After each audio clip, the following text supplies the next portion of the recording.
ஆமாத்த, அவரை மன்னிச்சிருங்க.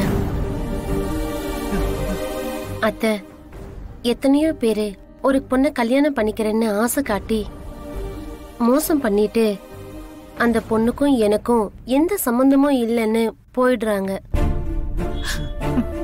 ஆனா அவரு தாலி கட்டினதை தவிர உங்க பொண்ணுக்கு எந்த துரோகமும் பண்ணலையே.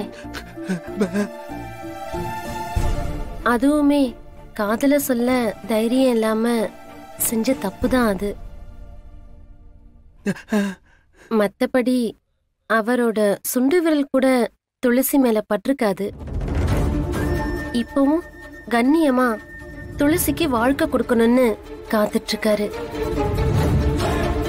ப்ளீஸ் அத்தை, கொஞ்சம் யோசிச்சு முடிவு பண்ணுங்க. உனக்கே தெரியும்ல அவன் மேல நான் எவ்வளவு நம்பிக்கை வச்சிருந்தேன். அவனை நான் என் புள்ள மாதிரி தானே பார்த்தேன். அது எல்லாத்தையும் உடைச்சிட்டான்டா அவன். இல்ல, நான் இனிமே அவன் முகத்துல முழிக்கவே மாட்டேன். வேண்டாம், அவனுக்காக யாரும் வந்து என்கிட்ட பேச வேண்டாம். புரிஞ்சுதா? வேண்டாம் அத்தை.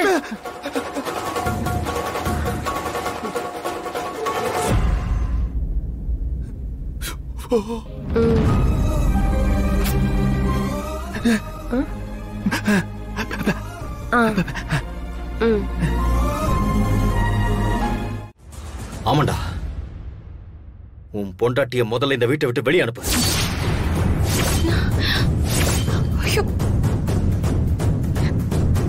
என்னங்க என்ன ப்ரோ பேசுற? டேய், ஏண்டா இப்படி தப்பா யோசிக்கிற? அப்பா, காயப்பட்டவன் நான். உங்களை அடிச்சிருந்தா தெரிஞ்சிருக்கும் அந்த வலி. அவன் அக்கா மட்டும் இந்த வீட்டை விட்டு வெளியே போலனா நான் பட்ட அவமானத்துக்கு இப்பவே நான் செத்துருவேன். அன்னைக்காவது நான் விஷ பாட்டில தான் எடுத்தேன். ஆனா இன்னைக்கு நான் சத்தியமா விஷத்தை குடிச்சிருவேன். இல்ல நான் நடு வீட்லயே மண்ணெண்ணைய ஊத்திட்டு கொளுத்திப்பேன்.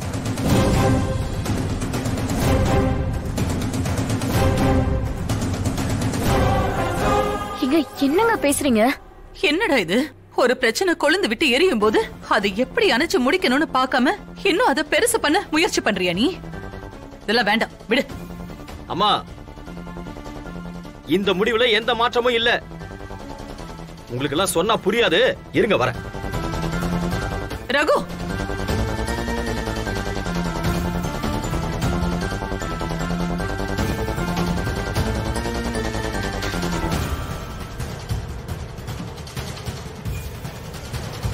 அண்ணா அண்ணா என்னங்க சொல்லுங்க. என்னடா இது? கேசவா, உன் பொண்டாட்டி அவ வீட்டுக்கு போக சொல்றியா? இல்ல நான் இங்கேயே மண்ணெண்ணைய ஊத்தி கொளுத்திக்கவா? அண்ணா, டேய், உனக்கு உன் அண்ணன் முக்கியமா இல்ல உன் பொண்டாட்டி முக்கியமான்னு இப்பவே முடிவு பண்ணிக்க. ப்ரோ கீழே போடு ப்ரோ, பேசிக்கலாம் நம்ம.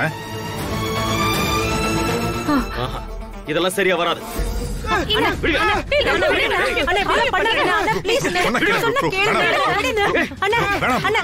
கேட்க மாட்டியா நீ?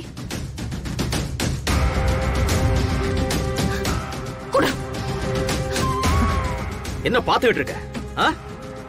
உனக்கெல்லாம் மான ரோஷம் இல்ல? உன் தம்பி எங்க குடும்பமானத்தை வாங்குவான், நீங்க உட்கார்ந்துட்டு இருப்பியா?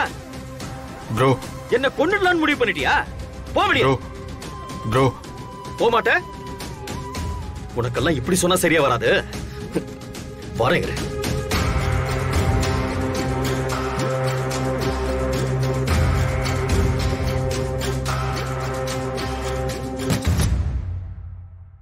ப்ரோ அண்ணா,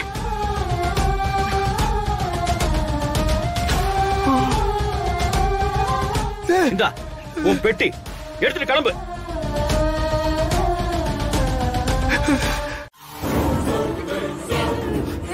அவன் கேட்க மாட்டான்டி, கேட்கவே மாட்டான். ஏன்னா அந்த அளவுக்கு அவனை மயக்கி வச்சிருக்காவ. சூதுவாது தெரியாத பிள்ளையா இருந்தான் என் மகன். அவனை பைத்தியக்காரனா மாத்திட்டா.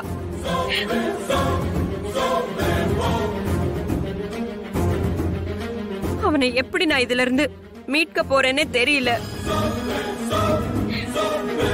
நான் வயிறு எரிஞ்சு சொல்றேன், என் 2 பிள்ளைங்களோட வாழ்க்கையை கெடுத்த அந்த குடும்பம் நல்லாவே இருக்க கூடாது, நாசமா போயிடணும்.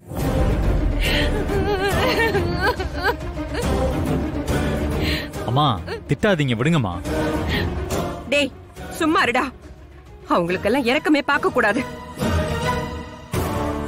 ஈஸ்வரமூர்த்தி, அன்னைக்கே நான் சொல்லல இந்த மாதிரி எல்லாம் நடக்கும்னு சொன்னேன்ல. அந்த குடும்பத்தோட நமக்கு சகவாசம் வேண்டான்னு.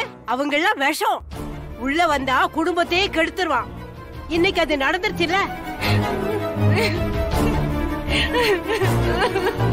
தீபா, நீ அழாதம்மா.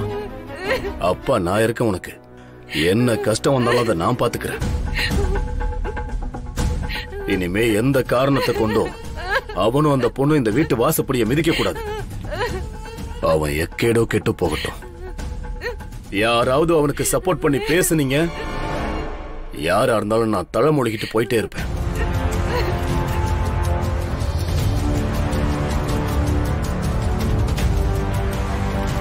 அப்பா அவன் போயிட்டானா அடுத்து நம்ம ராஜ்யம்தான். இனிமே இந்த வீட்டுக்கு ஒரே வாரிசு என் புருஷன் மட்டும்தான். மீனாட்சி, நீ போட்ட கணக்கு ஒன்று கூட மிஸ் ஆகாம நடக்குதுடி. பெரிய ஆளுதாண்டி நீ.